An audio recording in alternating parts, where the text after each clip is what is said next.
하나님의 말씀은 요한복음 15장 말씀입니다. 요한복음 15장 22절로부터 27절까지 말씀 다 같이 읽겠습니다. 시작. 내가 와서 그들에게 말하지 아니하였더라면 죄가 없었으려니와 지금은 그 죄를 핑계할 수 없느니라. 나를 미워하는 자는 또 내 아버지를 미워하느니라. 내가 아무도 못할 일을 그들 중에서 하지 아니하였더라면 그들에게 죄가 없었으려니와 지금은 그들이 나와 내 아버지를 보았고 또 미워하였도다. 그러나 이는 그들이 율법에 기록된 바 그들이 이유 없이 나를 미워했다 한 말을 응하게 하려 함이라. 내가 아버지께로부터 너희에게 보내사 곧 아버지께로부터 나오시는 진리의 성령이 오실 때에 그가 나를 증언하실 것이요 너희도 처음부터 나와 함께 있었으므로 증언하느니라. 아멘. 오늘 성령을 보내시는 아버지라는 제목의 말씀으로 이렇게 나누고자 합니다. 오늘 이제 말씀의 바탕은 아버지께로부터 나오시는 성령, 이 말씀을 바탕으로 이렇게 제목을 잡아봤습니다. 우리 그리스도인들은 믿는 자는 누구든지 성령을 받는다고 하는 것을 확실히 믿는 사람들이 크리스찬이라고 볼 수 있습니다. 믿는 자라고 한다면 성령을 받는 것이 정상적이라는 것입니다. 바로 요한복음 7장 39절에 보게 되면 바로 이는 그를 믿는 자들이 받을 성령을 가리켜 말씀하신 것이라 이렇게 말씀하죠. 그러니까 다시 말해서 믿는 자들은 받을 성령이 있다는 것입니다. 믿는 자들은 누구나가 받을 성령이 있어서 그 성령을 받기를 우리 주님은 기대하고 있고 요한복음은 그것을 강력하게 말씀하고 있는 거죠. 그런 의미에서 볼 때 우리가 이제 믿음 생활을 하면서 정말 얼마나 성령을 받고 성령으로 인도받는 이런 크리스찬의 삶을 사는지 돌아볼 필요가 있는 거죠. 사도행전 19장 2절도 보면 이런 말씀을 합니다. 너희가 믿을 때 성령을 받았느냐? 이렇게 묻습니다. 사도 바울이. 그러니까 그들이 말하기를 우리는 성령이 계심도 듣지 못하였다 라고 에베소교회 성도들이 그렇게 말하고 있는 걸 보게 됩니다. 이처럼 이제 믿을 때 성령 받는 것은 아주 정상적이라는 겁니다. 믿을 때 성령 받는 것은 바람직한 거죠. 바로 그래서 갈라디아에서 보게 되면 정말 너희가 성령 받은 것이 율법의 행위로냐 아니면 듣고 믿음으로냐 이렇게 사도 바울은 묻습니다. 너희가 성령 받은 것 그 자체가 정말 율법의 행위를 따라서 잘 행했기 때문에 성령 받은 것이냐 아니면 믿음 때문에 받은 것이냐 이렇게 묻고 있는 거죠. 이처럼 우리는 믿음으로 말미암아 바로 믿는 자들은 누구든지 성령을 받게 되었다는 것을 얘기하고 있는 거죠. 율법의 행위가 좋은 사람, 정말 훌륭하게 신앙생활 잘하는 사람, 아주 멋지게 정말 칭찬받을 만큼의 그런 좋은 선행을 많이 한 사람, 이런 사람이 아니라는 겁니다. 그런 사람이 아니라 진정으로 믿는 자들이라고 한다면 이 성령을 받는 게 정상적인 삶이고 그리고 그 듣고 믿음으로 말미암아 그 성령을 받을 때 이게 가장 바람직한 거죠. 나는 봉사를 많이 해서 성령 받았어. 나는 봉사 많이 하는 거 보니까 성령 받았어. 이런 식은 나는 선행을 많이 하는 거 보니까 성령 받았어. 이런 식은이 아니라는 겁니다. 믿음으로 받은 것이지 믿음이 아닌 우리 어떤 봉사나 선행이나 우리의 율법의 행위로 말미암아 성령 받는 것이 아님을 성경은 말씀하고 있습니다. 어떤 사람들이 묻습니다. 아, 제가 성령 받는 거 어떻게 알죠? 이렇게 물어보니까 어느 분이 이런 대답을 해줍니다. 아, 교회에서 얼마나 봉사하십니까? 교회에서 어떻게 성행신앙을 하십니까? 자기가 봉사하는 거라든가 또 선행을 했던 거라든가 이런 모든 것들을 쭉 얘기하니까 아, 당신은 성령을 받으셨습니다. 성령을 안 받고선 그렇게 할 수가 없습니다. 그런 얘기를 들어보면 이건 아니라는 겁니다. 이런 율법의 행위로 성령을 받는 것이 아니라 바로 믿음으로 성령 받는 것이죠. 그에게 확인할 것은 그런 행위를 확인할 것이 아니라 믿음이 있는가 없는가를 확인해야 되는 것이죠. 그가 믿음이 있다면 당신은 성령 받았을 수도 있고 지금 받을 수도 있고 앞으로 받을 수도 있다. 이렇게 얘기해 줘야 돼요. 정상이지 않겠습니까? 믿음을 확인하지 아니하고 그저 우리의 행위를 중심으로 얘기하는 사람들을 너무 많이 보게 됩니다. 그리고 성령은 더불어서 예수님과 더불어서 오는 것 같이 예수 믿으면 다 성령 받았다고 신학적으로는 그렇게들 얘기해 버리거든요. 그러니까 이런 부분에서 성경적인 오해를 가져올 수밖에 없는 거죠. 그러면 성령을 받기 위해서 이런 믿음이 꼭 필요한데, 믿음에는 정말 믿음의 중심에 어떤 요소들이 들어있어야 되느냐. 사도 베드로는 이렇게 말합니다. 사도행전 2장 38절에 보게 되면은, 베드로가 이르되 너희가 회개하여 각각 예수 그리스도의 이름으로 침례를 받고 죄사함을 받으라. 그리하면 성령을 선물을 받으리니 이 약속은 너희와 너희 자녀와 모든 먼데 사람 곧 주 우리 하나님이 얼마든지 부르시는 자들에게 하신 것이다. 이렇게 말합니다. 다시 말해서 이제 믿음으로 성령을 받게 되는데, 사도 베드로는 믿음이라는 것을 좀 더 구체화시켜서 믿음의 회개를 얘기하고 믿음의 침례를 말하고 있고 믿음의 죄사함을 말하고 있습니다. 정말 믿음의 회개가 아니고 그저 자기 자아 성찰하는 것은 회개가 아닙니다. 자기를 반성하고 자기를 돌아보고 하는 거 이 세상에 얼마나 많이 합니까? 이건 회개가 아닙니다. 믿음을 바탕으로 해서 하나님께로 완전히 돌아가는 것을 회개라고 얘기하죠. 이런 믿음의 회개가 필요하다는 거예요. 침례도 믿음의 침례를 받아야 합니다. 믿음으로 침례를 받아야지 그저 교회에 얼마 다녔으니까 이제 당연히 받는 것 같이, 이건 아니라는 거예요. 믿음이 있어서 그 믿음으로, 그래서 믿음으로 침례 받으면서 죽어간 자들이 수천만 명이 순교했거든요. 중세 때 정말 캐톨릭에 의해서 수천만 명이 순교했습니다. 저희 교회는 침례 교회인데 바로 그래서 그것 때문에 침례를 앞세워서 침례교회 이렇게 말하는 거거든요. 그러나 이제 사실은 그 세상 방식을 따라서 그것을 약식으로 주는 것이 뭐냐? 세례인 거죠. 약식으로 세례를 주게 되는데 그 세례가 이제 정상이 돼버린 사회가 됐습니다. 안타깝죠. 그러나 침례교회에서는 그건 정상이 아니다. 그래서 세례받은 자에게 다시 침례받으라 이렇게 막 말하거든요. 그런데 반면에 그 침례받은 자들이 장로교에 갔다. 그러면 장로교에서 침례받았습니다. 그러면 세례받으러 하지 않습니다. 이건 정식이기 때문입니다. 약식은 정식 앞에 다시 해야 되는 거예요. 그래서 정식은 약식 앞에 가더라도 당당한 거죠. 네? 그러니까 그래서 이거 믿음이 필요한 것이고 이 믿음 때문에 순교한 겁니다. 이 믿음 때문에 순교한 거지 세례 때문에 순교한 자들이 좀 잘 나오지가 않습니다. 실제적으로 교회사에 보면 등장하지 않습니다. 그러나 침례 때문에 순교한 자들은 수천만 명이 된다고 피 흘린 바지아치라는 책에 그렇게 표현하고 있습니다. 바로 그런 측면에서 본다면 우리가 이제 침례도 마찬가지, 그러다 또 한 가지 죄사함도 마찬가지죠. 죄사함도 믿음이 있어야 바로 죄사함을 받게 되죠. 믿음이 없으면 죄사함을 누릴 수가 없습니다. 내가 죄사함 안 누려도 이미 죄는 사했습니다. 이미 죄는 사했는데 주님이 이 죄는 오셔서 십자가에 죽으심으로 우리 죄를 다 대신 지시고 죽으셨잖아요. 그리고 그 부활하심으로 우리의 죄악을 십자가에 매달려 놓았거든요. 그래서 우리는 이미 정말 내가 안 믿어도 주님이 다 우리의 죄를 다 사했어요. 그런데 그 죄를 사한 그 축복을 못 누린다는 거예요. 믿음이 없으면. 주님이 그렇게 했다는 사실을 우리가 듣고 믿을 때 죄사함의 축복을 누릴 수가 있는 거거든요. 죄사함을 온전히 힘입어서 죄로부터 벗어나 해방된 기쁨을 누릴 수 있는 거죠. 바로 그래서 믿음으로 죄사함을 받아야 된다 이렇게 얘기합니다. 믿음이 있어서 죄사함을 누려야 된다라는 말이 더 맞는 것 같습니다. 그래서 이 세 가지가 있을 때 성령의 선물을 받으리니라고 이렇게 말씀하지 않습니까? 이런 측면에서 볼 때 우리는 정말 이 세 가지 요소가 정말 얼마나 중요한지 볼 수 있는 거죠. 사도행전 사마리아 교회나 저 사도행전에 나오는 에베소 교회에서도 똑같이 이렇게 세 종류에 대해서 얘기하고 있습니다. 근데 그러면 이렇게 말하면 그러면 난 침례 아직 안 받았는데 성령 못 받습니까? 이렇게 말하는 사람도 있을 것입니다.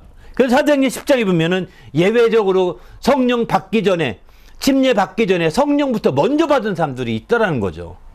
바로 고넬료 가정에 가서 베드로가 그 복음을 증거할 때 그들에게 말씀을 증거하는 중에 성령이 임했습니다. 그들은 다 성령을 받게 되었습니다. 그러니까 나중에 베드로가 말합니다. 저희도 우리가 똑같은 성령을 받은 거 보니까 저들에게 침례, 예수 이름으로 침례 주는 게 누가 금할 수 있겠느냐. 이제 침례를 주자. 후차적으로 추인하는 침례를 받게 되는 거죠.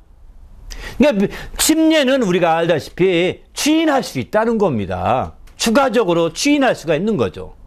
그러나 이제 이런 믿음의 회개와 믿음의 죄사함은 아주 동일한 존재가 되고 있습니다. 동일한 존재함이 바로 성령 받기 위한 그 전제 조건이라고 그럴까요? 전제적인 그 조건임을 분명히 말씀하고, 또 다른 차원에서는 성령을 모시기 위한 환경을 만드는 것이 이렇게 회개해서 제사함 받는 것입니다. 우리가 성령을 받는다, 이런 표현을 예수님도 쓰셨고, 또 사도행전이나 요한복음에 다 성령을 받는다 이런 표현이 실제 우리말 성경에 나옵니다. 그런데 이 말을 너무나 성령을 비인격 취급하는 것 같다 해서 성령을 모신다 이런 말하는 것도 사실은 틀린 건 아닌 것 같습니다. 또 영어 성경에 보게 되면 다 똑같이 리시브인데, 리시브라는 말 자체에 알다시피 받는다 뿐만 아니라 이제 영접한다, 모신다 이런 말 같은 쓸 수 있거든요. 그런 의미에서도 문제가 없는 것 같은데, 그냥 성경에 나왔으니까 성경 단어로 쓸 뿐이라는 것을 이해해 주시면 좋을 것 같습니다. 바로 그런 차원에서 우리가 이제 성령이 우리가 임하시고, 또 우리 입장에서는 우리 입장에 성령을 받는 것이죠. 아버지께서 보내주신 성령을 우리는 받는 것입니다. 이렇게 해서 성령을 받게 되는데, 바로 이 성령을 받으면 어떤 혜택이 있을까요? 우리가 알다시피 성령을 받으면 요한복음 14장 16절 이하 쭉 보게 되면 바로 성령을 받으면 영원히 너희와 함께 있는다 이렇게 말씀하십니다. 바로 성경에 사도 바울은 이것을 인친다라고 표현하고 있습니다. 인을 친다는 겁니다. 바로 인을 쳐서 흔들리지 아니하고 또 떠나가지 아니하고 흔들리지 않게 고정시키는 것과 똑같은 거죠. 그래서 영원히 함께 있는다. 바로 이렇게 있게 하시리라. 이렇게 하면서 요한복음 14장 16절 말씀하시고, 그는 진리의 영이라 세상이 능히 그를 받지도 못하나니 이는 그를 보지도 못하고 알지도 못함이라. 그러나 너희는 그를 아나니 그가 너희와 함께 거하시며 너희 속에 계시겠습니다. 바로 성령이 우리와 함께 계시고 우리 속에 계시겠다는 거예요. 우리와 함께 거하시고 우리 속에 계시겠다고, 이렇게 해서 영원히 떠나가지 아니하시고 영원히 함께 있다고 이렇게 말씀하고 있습니다. 더 나가서 요한복음 16장 26절 보면 성령, 보혜사 성령, 곧 아버지께서 내 이름으로 보내신 성령, 그가 너희에게 모든 것을 가르치고 내가 너희에게 말한 모든 것을 생각나게 하리라 이렇게 말씀합니다. 그렇습니다. 바로 성령 인도를 받으면 성령이 우리를 가르치시고 또 모든 걸 생각나게 한다는 겁니다. 이런 혜택을 누려보셨나요? 정말 성령을 받으면 이런 혜택이 있는 거예요. 요한복음 16장 13절 보면 또 이런 말씀도 하시죠. 진리의 성령이 오시면 그가 너희를 모든 진리 가운데 인도하시리니 바로 그가 스스로 말하지 않고 오직 들은 것을 말하며 장래의 일을 너희에게 알리시리라 이렇게 말합니다. 성령이 임하시게 되면 우리를 진리 가운데로 인도하신다는 겁니다. 모든 진리 가운데로. 우리는 세상에 있는 동안 진리 탐구한다는 말 많이 듣죠. 그러나 궁극적으로는 성령 인도를 받으셔야 합니다. 그렇지 않게 되면 세상의 진리에 머물러 버릴 가능성이 있거든요. 성령은 그 진리, 세상의 진리는 말할 것도 없거니와 그 최종적인 진리, 나는 길이요 진리요 생명이라고 하신 그 진리로 성령이 우리를 인도해 주시기 때문입니다. 그래서 우리는 성령의 인도를 받지 않게 되면 진리 가운데 나가는데 한계가 있다는 겁니다. 얼마나 많은 사람들이 세상의 진리에 머물러 버리면서 아주 똑똑한 체하고 잘난 체한 사람이 얼마나 많습니까? 그러나 그것은 다 허망해지는 지름길입니다. 그렇게 해서 진리를 찾았다는 자들이 다 인생이 허망하다. 그렇게 해서 진리를 누렸다는 자들이 인생이 다 무상하다라고 말하잖아요. 이것은 진리를 발견하지 못했다는 뜻입니다. 그들이 아무리 많은 원리와 이치를 깨닫고 많은 책을 저술했다 하더라도 그들이 정말 행복하지 않다면, 그들이 주 안에서 참된 행복과 참된 만족을 모르고 인생이 허무하고 인생이 무상하다고 말한다면, 허탄하다고 말한다면 그들은 비진리에 머물렀다고 볼 수밖에 없는 거죠. 참된 진리에 찾았다면 그렇지 않습니다. 그 일을 위해서 그 진리 때문에 죽을 수도 있고 정말 순교할 수도 있는 것이죠. 우리 모두도 이런 성령으로 말미암아 진리 가운데 인도받으시길 바랍니다. 또 또한 더 나아가서는 들은 것을 말한다. 스스로 말하지 않고 들은 것을 말한다겠습니다. 여러분 어느 날 갑자기 옛날에 어떤 목사님, 여러분이 존경하는 목사님의 그 말씀이 탁 떠오른다고 생각해 보십시오. 그러면 또 옛날에 어떤 나를 인도하던 조장의 그 가르침이 탁 생각나. 아, 왜 이제 생각나지? 이게 다 성령이 깨우쳐 주시고 들은 것을 생각나게 하시는 거예요. 갑자기 생각지 않았을 때 갑자기 생각이 떠오른 것들이 이게 다 성령께서 생각나게 하시는 것들이거든요. 그런 것들을 성령이 생각나게 하셨다라고 인정한다면 그 자리에서 감사와 영광을 돌려야 되지 않겠습니까? 그런데 어떤 사람들은 그렇게 성령의 역사를 인정하지 않고 내가 오늘따라 이상해요 하면서 왜 이상해? 물어보니까 갑자기 이런 생각이 나요. 성경 말씀 생각이 나기도 하고 갑자기 누가 옛날에 목사님이 어렸을 때 목사님이 말했던 게 생각나고 이런다는 거예요. 이상한 거 아닙니다. 성령이 역사하시는 거예요. 성령이 생각나게 하시는 겁니다. 그런 말씀들은 꽉 붙들고 내가 목숨 걸고 살아가야 되는 겁니다. 그런 말씀들은 꽉 붙들고 죽기까지 가는 거예요. 그게 정말 우리의 참 믿음으로 살 수 있는 지름길이거든요. 우리 모두 이렇게 성령의 인도를 받는 성도가 되시길 바랍니다. 할렐루야. 더 나아가서 장래일을 너에게 알리신다고까지 말씀하십니다. 얼마나 많은 젊은이들이 비전 때문에 많이 고민하고 어떻게 살아야 되지? 뭘 해야 되지? 요즘엔 특별히 AI 시대에 정말 직업이 다 망가진다고 합니다. 없어진다고 합니다. 뭘 해야지? 막 이러면서 다들 고민하지 않습니까? 두려워하지 마십시오. 성령의 인도를 받으시길 바랍니다. 장래일을 당신에게 알리실 것입니다. 성령께서 장래 고민할 때 하나님이 정말 생각나게 하시는 분들을 두고 정말 장래를 알려주시면 그냥 무턱대고 가지 마세요. 장래가 어느 것이 좋은지 기도하다가 어느 날 문득 생각이 떠올랐으면 이게 좋겠다 이런 생각이 떠올랐으면 또 그런 지혜가 떠올랐으면 그냥 움직이지 마시고요. 한두 번의 컨펌을 받으셔야 합니다. 하나님 이런 생각을 주셨는데 이게 주님이 주신 성령께서 주신 장래를 알리신 일입니까? 하나님이 주신 생각이십니까? 그렇다고 한다면 더 구체적으로 알려주십시오. 이렇게 기도하셔야 됩니다. 왜냐면 그 상태에서 어설픈 상태에서 움직였다가 나중에 내 잘못 판단으로 실수할 수가 있거든요. 그러지 마시고 하나님 더 구체화 시켜달라고 하면서 하나님이 아니 주신 것이 아니면 잊혀지게 해달라고 기도하는 거예요. 좀 담대할 필요가 있어요. 또 주신 것 하나님이 정말 장래를 알려주시는 일이라고 한다면 구체화 좀 시켜주십시오. 이게 구체적으로 이 일에 연결된 사람을 만나게 좀 해주시고 이 일에 관계된 것들을 발견하게도 해주시고 이렇게 구체화적인 기도를 하셔야 됩니다. 그렇게 해서 2번, 3번의 컨펌을 받은 다음에 그 길로 나가보시길 바랍니다. AI가 따라오지 못할 겁니다. 저는 확신합니다. 두려워하지 마십시오. 우리는 주님 안에서 성령이 이렇게 성령을 받은 사람들은 이렇게 아주 충분한 축복과 혜택을 다 누릴 수 있다는 거예요. 이건 뭐 저는 시간이 짧아서 짧게 하고 말지만 더 많죠. 막 다 모아서 이것만 1시간 할 수 있으니까요. 그러나 우리는 주님 안에서 정말 이런 놀라운 성령의 혜택을 누리시길 바랍니다. 할렐루야. 그냥 있으나 마나한 성령이 아닙니다. 받으면 좋고 안 받으면 어쩔 수 없는 성령이 아니라는 겁니다. 성령이 없으면 우리는 말짱황입니다. 세상 편대로. 말짱황이에요. 정말 우리는 그렇기 때문에 주님 앞에서 철저히 성령 인도를 받기를 간절히 사모하는 것이죠.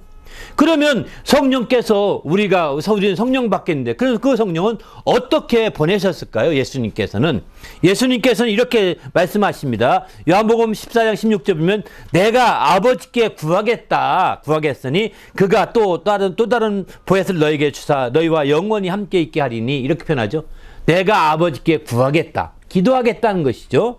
그런데 이제 16장 26절을 본문에 보게 되면 내가 아버지께 너에게 보낼 보혜사다. 내가 아버지께 구해서 그 성령을 보낸 것이다. 이렇게 보낼 것이라고 이렇게 말하고 있습니다. 아버지께 구해서 보낼 것이라는 거예요. 그런데 16장에 가서는 이렇게 말합니다. 바로 내가 실상을 말하는데 내가 떠나가는 것이 너에게 유익이다. 내가 떠나가지 아니하면 보혜사가 너에게 오시지 아니할 것이다. 여기서 떠나간다는 것은 예수님이 이 땅에서 이제 마침내 하늘로 올라가야 되는 거, 세상을 떠나는 것을 말하는 거거든요. 세상을 떠나서 아버지께 가야 된다. 가지 않으면, 아버지께 가지 않으면 보혜사가 오지 아니할 것이요. 또 가면, 내가 아버지께 가면 내가 너희에게 보내리니, 이렇게 약속하신 거죠. 이게 약속하신 성령이라는 것은 예수님이 약속하신 성령입니다. 그래서 이 사도행전 2장 38절 33절을 보게 되면 이렇게 말씀합니다. 그가, 예수님이죠, 약속하신 성령을 아버지께 받아서 너희가 보고 들은 이것을 우리에게 부어주셨다. 이렇게 사도 베드로는 이렇게 말하고 있습니다. 예수님이 약속하신 성령, 보내주라고 약속하신 성령을 아버지께 받아서 보내주신 것이다. 이렇게 말하고 있는 거죠. 여기서 우리가 생각해 볼 것은 바로 아버지께 가서 뭐하냐? 구하는 것입니다. 아버지, 정말 저들을 세상에 두고 왔는데 저들에게 성령을 보내주십시오. 성령을 구하는 거예요. 내가 아버지께 구한다고 했잖아요. 그리고 마침내 그 성령을 그가 받으셔서 그 성령을 우리에게 보내주신 거죠. 약속하신 성령을. 그리고 베드로는 이렇게 약속하신 성령을 그가 받아서 우리에게 부어주신 것이다 라고 이렇게 말씀할 수 있는 거죠. 그렇습니다. 예수님이 이 성령을 우리가 보내주시는데 예수님이 얼마나 크게 역사하시는 여기를 볼 수가 있는 거죠. 그런데 예수님이 여기서 큰 역사 중에 대표적인 것이 성령을 구하는 일이신데, 성령을 보내주도록 기도하는 일이신데 왜 그 기도를 꼭 이 땅에서는 안 하시고 왜 가서 기도하시냐는 거예요. 놀랍지 않습니까? 왜 그 기도를 아버지여, 예수님 십자가 달려 죽기 전에 이들에게 먼저 성령을 보내주십시오, 이렇게 기도할 수 있을 텐데, 네? 그렇게 안 하시고 왜 아버지께 가셔서 성령을 보내주시냐, 기도해서 그거 받아서 보내주시냐는 거죠. 성령은 그저 오늘날 우리는 땅을 벗어날 수 없는 자들이기 때문에, 육신이 땅에 속해 있는 자들이기 때문에 여기서 기도하지만, 예수님은 정말 그 육신마저도 하늘에 속한 육신이지 않습니까? 신령한 몸이지 않습니까? 그러다 보니까 그는 하늘에 가서 기도할 수밖에 없는 것이고, 또 물론 땅에서도 기도하셨죠. 그러나 성령은 직접 하늘에 가서 모셔오는 것입니다. 실제로. 지난번에 그 사우디아라비아 빈살만 왕세자가 이제 환영하는데, 아주 극진하게 외빈을 환영하려면 공항, 아주 비행기 내린데 탑승 입구까지 가서 환영한다고 합니다. 그런데 이제 그렇지 않으면 뭐 가만히 앉았고 밑에 시켜서 모시고 오라고 한다는 거예요. 빈살만이. 그런데 그 전 대통령, 미국 대통령 바이든이 갔을 때는 빈살만이 나가지 않았어요. 공항까지. 그런데 이번에 그 트럼프가 갔을 때는 공항에 나가서 막 갔다는 거예요. 모시라, 그 앞에까지. 이건 아주 지극히 극진하게 한 거라는 거예요. 저는 예수님이 왜 이 땅에서 성령을 보내달라고 기도하지 아니하시고 왜 아버지께 가서, 하늘에 가서 아버지께 직접 아버지 앞에 가서, 물론 땅에 있어도 아버지 앞입니다. 예? 그런데 직접 하나님 앞에 가서 아버지 앞에 왜 성령을 구하셨을까? 성령을 극진하게 여겼다라고 보시는 거죠. 이렇게 성령은 극진하게 여기는 거예요. 그래서 예수께서는 성령에 대해서 말씀할 때 존칭어를 쓰십니다. 성령이 오시면, 이런 표현을 쓰시죠. 바로 성령을 극진총으로 시자를 다 붙인다. 시자를요. 한국말에 존칭어를 쓰고 있습니다. 그만큼 우리는 주님 앞에서 정말 예수님은 성령을 아주 극진히 모시고, 그래서 그 성령을 모셔서 우리가 받을 수 있도록 이렇게 하셨다는 점에 아주 여기서는 눈여겨봐야 될 것 같습니다. 그래서 이렇게 오신 성령이시기 때문에 우리는 이 성령을 함부로 여기서는 안 되는 거죠. 그 예수님도 말씀하지 않습니까? 성령을 거역하지 말아라. 나는, 내 말은 거역해도 사함을 받지만 성령을 거역하는 것은 금생과 내세에 사함이 없다고 이렇게 말하지 않습니까? 그러니까 성령을 얼마나 극진히 여기셨나 하는 것을 잘 가르쳐주는 대표적인 말씀입니다. 우리도 주님 안에서 이런 성령을 정말 온전히 극진히 모시고 성령을 온전히 함께하는, 정말 인도받는 그런 성도가 되시기를 예수님의 이름으로 축원합니다. 할렐루야.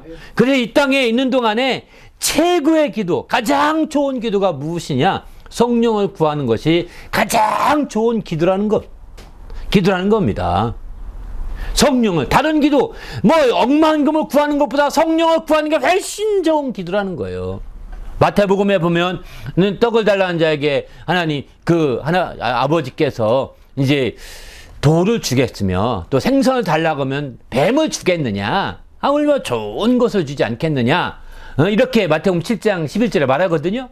그러니까 누가복음에 똑같은 말씀이 나오는데 거기서는 이제 너희가 구하는 자에게 성령을 주시지 않겠냐? 13장 13절 이렇게 말합니다. 바로 성령을 주시는 것이 좋은 것을 주시는 거예요. 이 땅의 최고의 기도가 성령을 구하는 기도입니다.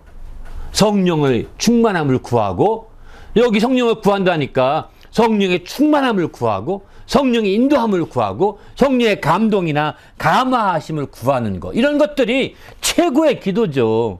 다른 어떤 기도보다도 더 좋은 기도라고 성경은 누가복음과 마태복음에서 이렇게 비교적으로 살펴볼 수 있습니다. 우리도 주님 안에서 이런 멋진 주의 성도가 되시기를 예수님의 이름으로 축원합니다. 할렐루야. 근데 오늘 본문에서는 이렇게 말씀하죠. 바로 내가 아버지께로부터 너희에게 보낼 보혜사, 이 아버지께로부터 너희에게 보낼 보혜사, 곧 아버지께로부터 나오시는 진리의 성령이라고 표현하고 있습니다. 그러니까 예수님이 받아서 보낸다고 앞에 사도행전 2장 33 말씀드렸습니다. 그러니까 예수님에게 이 성령은 원래 처음 출원은 아버지로부터 시작되는 거죠. 아버지부터 시작해서 아들로 이어져서 우리에게로 오게 되는 것이죠. 그러니까 오늘날 신학적으로는 표현을 이렇게 말하면 이것 때문에 로만 캐톨릭이 나뉘어졌습니다.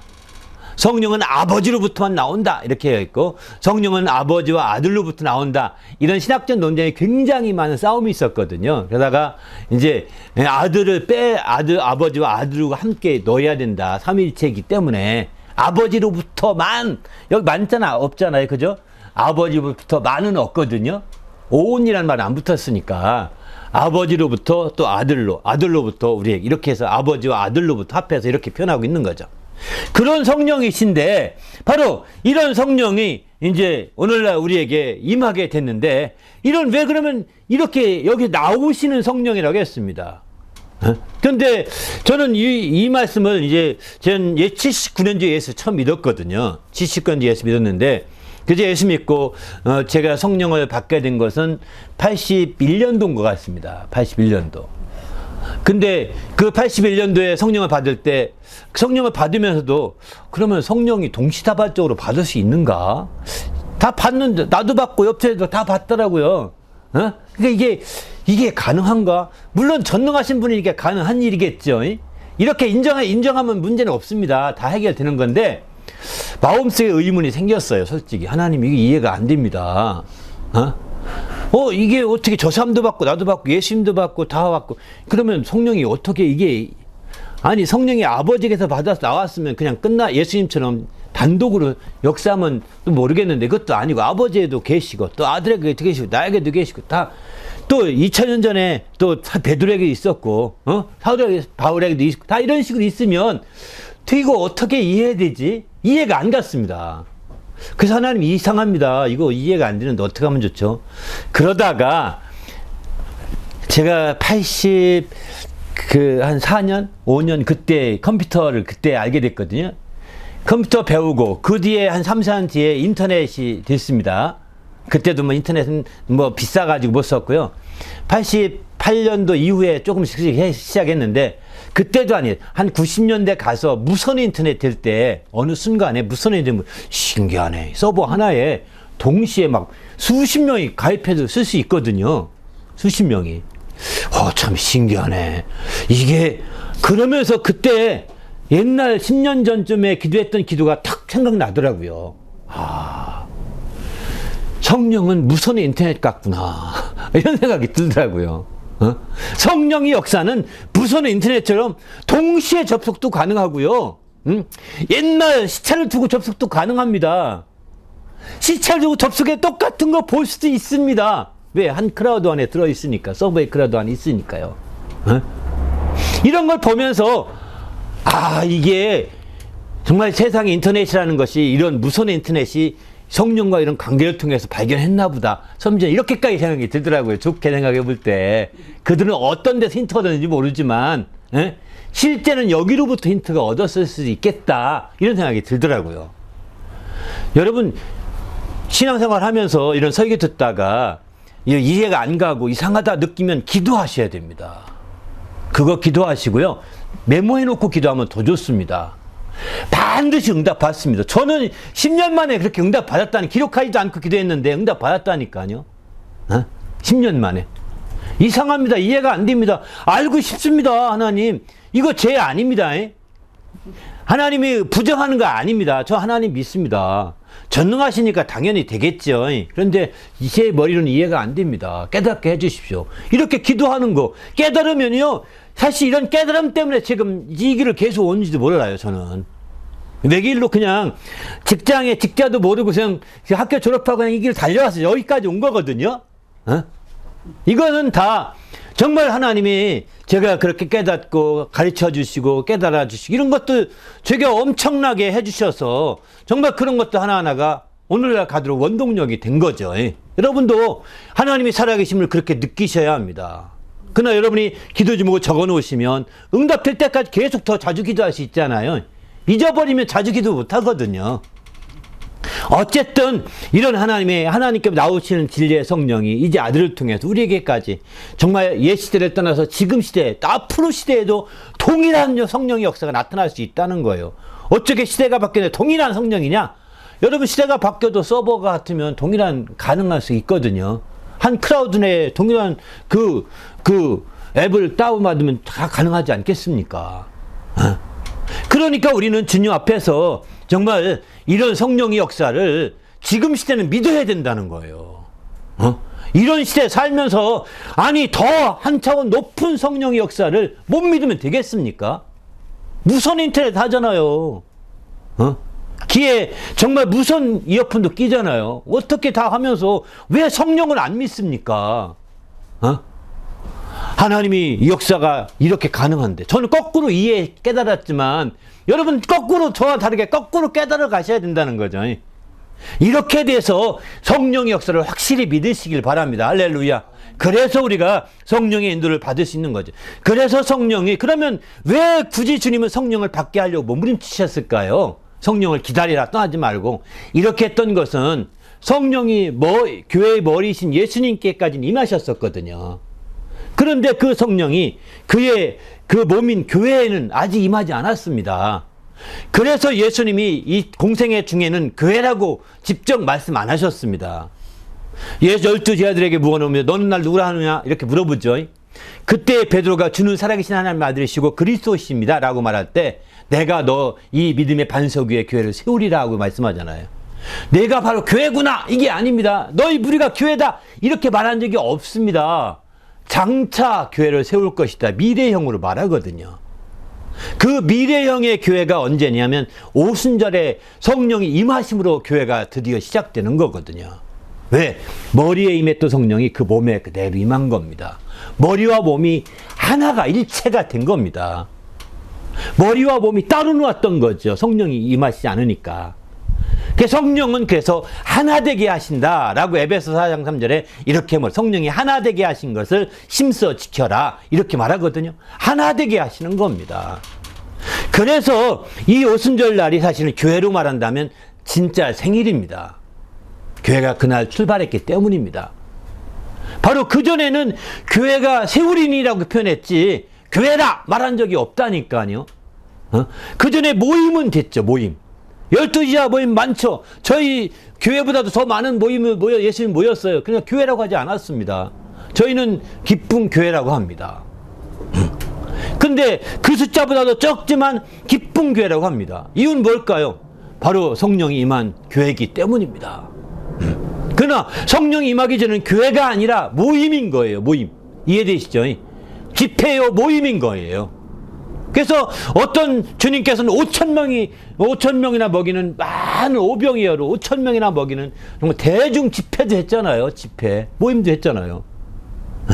그러나 교회라고 하지 않았습니다. 왜? 성령이 그들에게 임하지 않았기 때문입니다. 머리이신 그리스도에게는 침례받은 성령이 임하셨다고 했습니다. 그러나 알다시피 이제 그의 몸된 교회 가운데는 그 온전히 성령이 임하냐 실제 교회로서 몸의 역할을 할 수가 없었던 거죠. 이제 성령이 임해서 머리와 몸이 하나 되게 하신 겁니다. 할렐루야. 그러면 오늘 이제 성령을 보내신 아버지께 우리가 행복의 뿌리를 내리면 어떤 행복의 열매를 맺힐 수 있을까요? 그것은 바로 하나된 열매가 된다는 것입니다. 성령이 하나 되게 하시기 때문입니다. 성령을 보내신 아버지께 바로 행복의 뿌리를 내리게 되면 오늘 우리 표어가 내 영혼아 행복에 주 안에 행복하자 이런 표어거든요. 그런데 그 행복의 그 뿌리를 아버지께 내린다는 거예요. 성령을 보내신 아버지께. 그러면 그 행복은요 하나된 행복이라는 겁니다. 세상은 하나된 행복이 없습니다. 다 아들 행복 따르고 딸 행복 따르고 엄마 행복 따르고 아빠 행복 다 다릅니다. 행복이. 다 좋아하는 게 다릅니다. 그죠? 좋아하는 거 가지면 행복하다고 하지 않습니까? 다 좋아하는 게 다르거든요. 이것은 세상의 행복이고 성령으로 말미암아 나타나는 행복은 하나님으로부터 나타나는 행복은 하나입니다. 두 개가 될 수 없습니다. 세 개가 될 수 없습니다. 그래서 참된 행복은 공유할 수 있게 되는 겁니다. 세상의 행복은 공유가 안 됩니다. 나 혼자만 즐기는 거예요. 자기 행복하다고 해서 누가 나눠줄 수가 없습니다. 나눠준다 해서 행복하지 않습니다. 상대방은. 행복을 못 느낀다고요. 그러나 신앙 안에서의 행복은 성령으로 말미암아 하나된 행복이기 때문에 나누면 나눌수록 더 행복해지는 겁니다. 할렐루야. 이게 참된 행복인 거거든요.